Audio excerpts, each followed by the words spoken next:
Hi everybody, Tasha here from Piximommy's Reborns. Welcome back to everybody new. Hello and welcome. Happy Sunday. I have baby Arthur here and he is going to get his first bottle while I chat with you all. So to those of you new, baby Arthur is the Gounchin Sculpt by Chenza Dolls. I just adore this sculpt. I really love Chenza's sculpting. It's just so realistic, and this baby is, he's unique. He's unique. And he was reborn here by me. And I'm very, very, very pleased with the way that he came out. It really just came out as I envisioned him, that I wanted him for myself. So I'm really, really excited about that. So yeah, he's gonna have his first bottle, and you all get to see that. I'm filming, buddy. Shut the door. Sorry about that. So yeah, he's a chubba wubba. He's a little chubby boy. This sculpt has actually quarter arms, and is on a custom body, which has like the chubby little belly and stuff, to those of you that aren't familiar with the Gounchin Sculpt by Chenza Dolls. So the body is really unique and very realistic in the way that, like, you know how babies have that like little roly-poly tummy that kind of hangs over the diaper. So it's very realistically like proportioned. And then he has full legs, of course. So that kind of just adds to his cuddliness, because it's almost like you're getting the benefit of like a cuddle body as far as like the cuddliness, but yet, you know, he's got full legs and, you know, quarter arms. So and I put armatures in him so his arms can be, you know, posed however, which is also really fun. He's super fun to pose for photos. I'm just having a ball with him. I haven't had a ton of time. It's almost like when you bring a new baby home, if you're like really busy, and you're just kind of like stealing moments. But I did get to at least like do a photo shoot. I did a details video for you all, and so I'm getting there, and I'm just really enjoying him because I haven't had, you know, a new baby in my nursery in a long time, and it's just nice. So yeah, it is a cozy rainy Sunday. Definitely, I guess, the perfect day to rain, because it's just kind of, you know, cozy and relaxing. Although I would have liked to have had the nicer weather so I could have done my walk today, but I did make it out there last night and did my almost 3 miles. So, you know, I'm still getting out there even though it is cold. So anyways, see if he needs a little burp, and I am going to change him. I have a Jamie K romper that I'm going to put right over this onesie of his, which is, I don't know if y'all saw isn't that cute? Oh, it's backwards. I'm sorry, but it says my first Santa sighting. You see that chubby tummy? I mean, look at this baby, y'all. Look at this little chub. I mean, oh my goodness. I highly recommend this sculpt. I knew as soon as I got the sculpt home, you know, I got the kit and I opened the kit, I was like, oh wow. I was wowed. And I knew that I would definitely be in love with this baby. And so far, all of the Gounchins out there, I don't think I've seen a version of this sculpt that I don't like.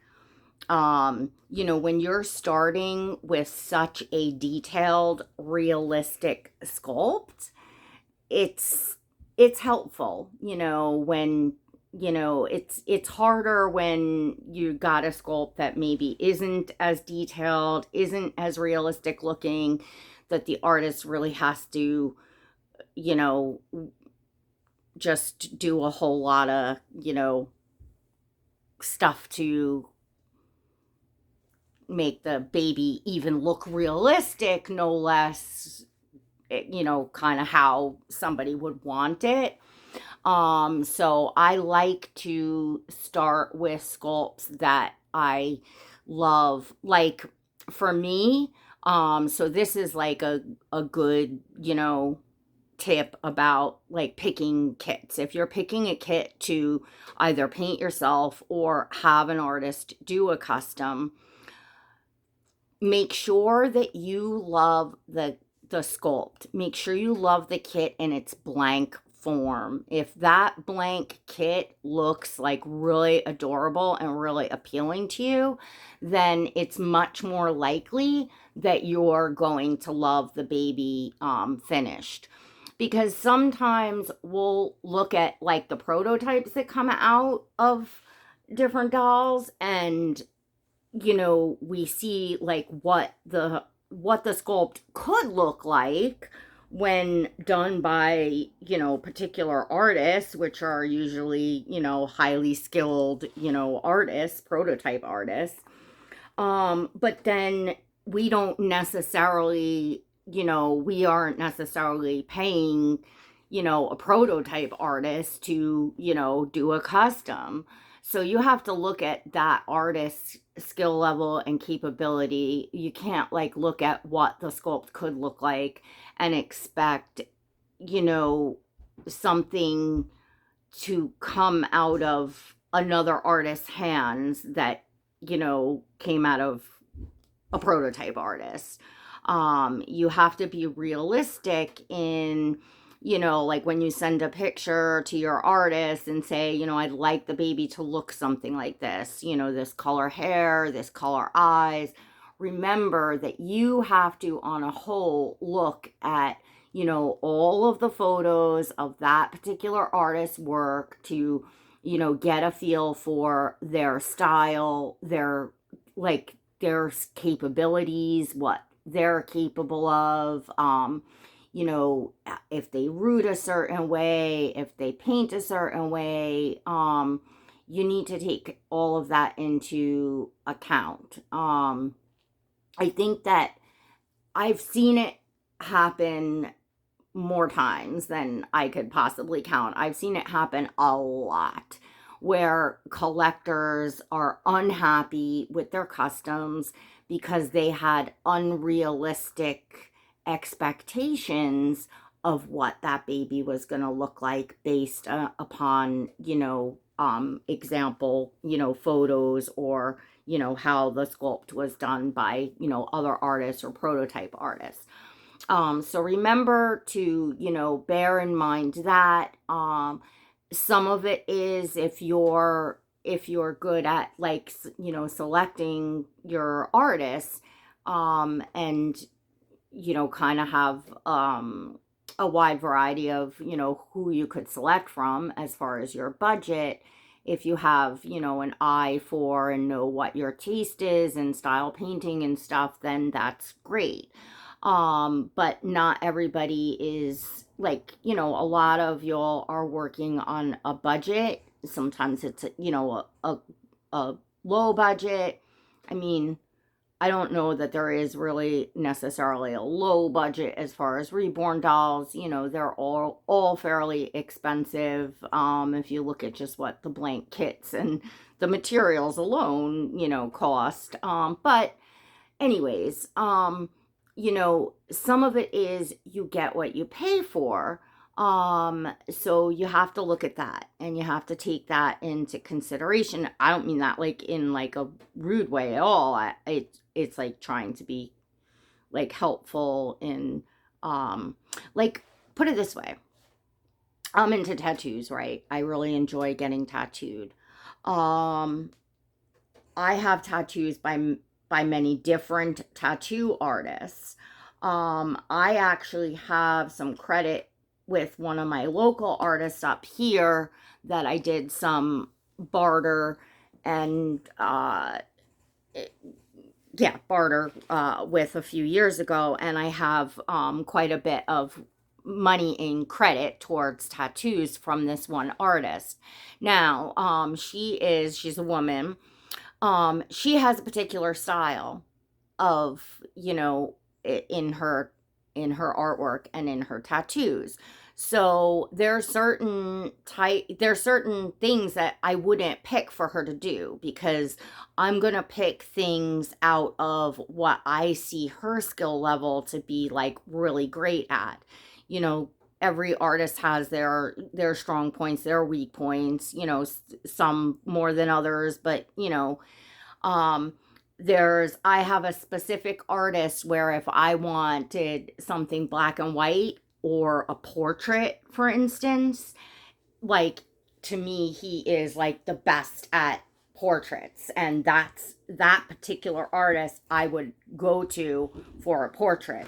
I wouldn't necessarily go to him for a color tattoo, because that's not his area of expertise. Or, so you just want to take all of those things into consideration, and looking at the skills that the artist has, so that you're using them to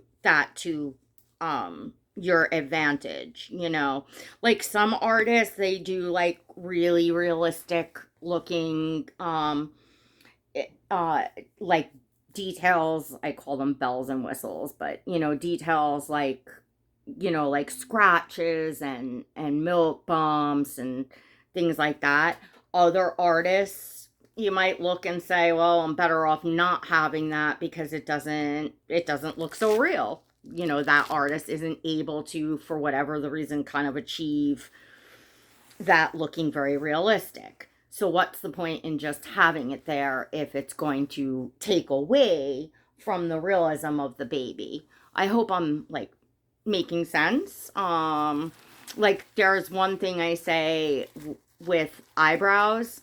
Um, I would like, poorly done eyebrows is a pet peeve. Like it just, it's the face. It to me, it can totally ruin a baby, a doll. I would rather have no eyebrows. I would rather have, the eyebrows left off than have, like Sharpie eyebrows, like dark, unrealistic, thick lines or scribbly line, just, I'd rather not have them. Um, or if you see that, an artist does them like really dark, you could, you know, see if they have an example of what their barely there would look like. I'd rather have them barely there. Well, I'd rather have that in general. That's my preference. It's actually what I've done on him. He has barely there eyebrows. The only Reborn so far that I've put darker eyelashes on is a AA baby that I completed, but I never rooted. It was I think it was, is it Ava by Cassie Brace? I know it's a Cassie Brace sculpt, and I wasn't 100% thrilled with the way that that AA painting turned out, because I'm newer, so I just decided that it wasn't worth it for me to root that baby. But I did darker eyelashes on her because she had an ethnic skin tone, and I was actually very pleased with the way that they came out. But I worked on those eyelashes for probably over a week. Like, I kept going, practicing, you know taking it off, practicing, taking it, until I got it exactly how I wanted it. Remember, when you're commissioning a custom, the artist is trying to get that baby done for you. So they're just, they're trying to get the work completed, and not every artist can afford to take that kind of time to just keep going back and keep going back. And, you know, walking away, letting it sit for a day, looking at it, assessing, taking some pictures, seeing what they want to tweak, going back, you know. I mean, it's something you should do as you're learning, but, you know, a lot of artists kind of jump right in. They get the supplies, they start painting dolls, and you know, if they're able to, you know, sell their work, they're just going to start selling. So yeah. And, you know, if you're obviously, you know, if people are gifted in the art and stuff, it doesn't take much. So, you know, it just all depends on skill level and stuff like that. But that's just a little tip. I figured this Sunday I would just chat. I know, you know, a lot of folks like to order, you know, babies for the holidays. They're either buying them for themselves or someone else, or getting, you know, Christmas money, that sort of thing, or holiday money, I should say. So yeah. Oh, I put the green. I wanted to put the barley. Oh, but this green looks really cute. I have both out. I have this. Is this the barley? No, this isn't the barley. This is something else. I forget what this color is called. It's darker than a barley, but I'm kind of liking the green now that I have it on him. I was gonna do the green on Oscar. I don't know. What do y'all think though? And I was just gonna put his knit Bambino knit booties back on. I don't know. I think I kind of like this color better than the green on him. Yeah, I do. I'm gonna put the not barley, whatever. Oops, you're sliding, baby boy, whatever that color is. Cedar. Maybe Jamie K calls this one cedar. I think they do. And then I have like a oat, Jamie K sweater as well, that I'm gonna see how that looks, because then I can do like, you know, different photo shoots kind of with the same outfit. Like I can do some without the sweater and some, you know, with, and maybe change up the booties or whatever. But I think this is cute. And I've just like leaving this onesie on because he has the quarter limbs, like the Jamie K onesies that I have, like the ribbed ones. They're very slender in the arms, so they're gonna be tight on his arms and not kind of hide the, you know, the fact that the arm is, you know, only quarter limbs. You know, his arms are kind of chubby. They're kind of like football player chubby chubba wubba arms. So being this onesie kind of fits him correctly at the white, I think it'll be fine. So get this around him, and this fits him nicely.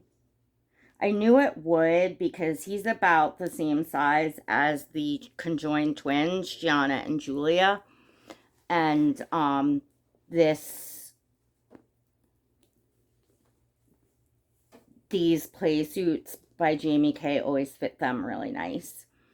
So, well, he's a little chubbier in the body. In fact, I might have to put this on the second one in the back, because it's kind of, let's see, it's kind of pulling down on his shoulders, I think. I don't know. Yeah, maybe not for pictures. It should be all right. Let's see, you boo-boos. Oh my goodness. And he smells so good. I have a Wonder Wafer in his diaper. And it smells so nice. I always do that when I put a new baby together. Or even like when I get a new baby home, I will usually put that in there. So that smell kind of like reminds me now of like having a box opening, getting a new baby, you know, because it's, you know, through the years now, well, through the few years now, it's been like, you know, every new baby, I'm kind of smelling that smell. So, yeah, he smells like so powdery, fresh, and good. I hope you all are getting a good look at him. Oh my goodness. His hair needs to be brushed again, but I'm not going to wet it on film. This is like 20 minutes long now that little Arthur has had his very first baba with you all on this rainy Sunday afternoon. And I hope you'll, you know, some of you benefited from the conversation about ordering customs and being, you know, yeah, being realistic, taking a look at an artist's skill level, because I've seen collectors get like very angry at artists because, you know, something didn't necessarily turn out because they had this expectation in their head from looking at, you know, a prototype or another artist's work. And from the artist saying, yeah, I could make a baby with that, with those features, with that color hair, or whatever. But the collector's not necessarily understanding that it's gonna be that artist's work that they're paying.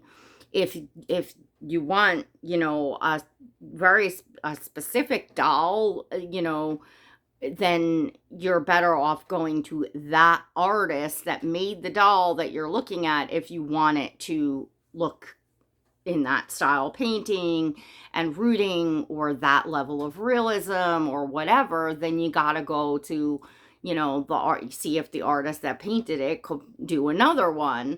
You know, otherwise, you know, you're bringing it to someone else. And I've seen collectors do that where, you know, they'll look at the prototype and then they'll bring it to maybe not so experienced artist that has, you know, very good prices, which is a great way to go, but you're not gonna necessarily get the you know, the skill level, the realism, and the details that you would from a more seasoned artist. Because obviously if that artist was able to, you know, paint at that skill level, well, then they would be charging more. It's just the way that it goes. So anyways, I hope that's, you know, helpful for you all. And remember that about picking the sculpt, loving the sculpt, that's a big one. If you really love the blank kit, if you're looking at the sculpt before it's painted and you're looking at the kit and you really think it's adorable and you love it, you've got a much better chance of loving it no matter, you know, who it's painted by, and or if you're painting yourself. So those are my tips of this weekend, and I will be back this week. I'm going to be doing the tag video by Lee at Monami Lee. I just didn't have the chance to pull out like my favorites this weekend and stuff. I'm a little pressed for time. We got a lot going on here. But I will be doing that tag video this week because I thought it was a really sweet one. So I have to pull out, you know, some of my favorite things that I have, you know, clothing, accessories, stuff like that in my nursery to share with you all. So stay tuned for that. If you're not subscribed, go and smash that subscribe button. Hit that notification bell so that you know when I next upload. Please give this video a like if you enjoyed it. Also, check out the description below. There's a little triangle at the bottom. If you click it, the description it's a drop down, and you can find a link to follow me over on Instagram so you can see pictures of this little bub and all the babies in my collection. In addition, my channel has an exclusive membership. You can click the blue join button next to subscribe, and also check out, I'm on subscriptions on Instagram. So I got everything going on behind the scenes, both here and on Instagram, which is super fun. So hope to see many of you there, and have a great rest of your weekend. All right, everyone. Till next time. God bless.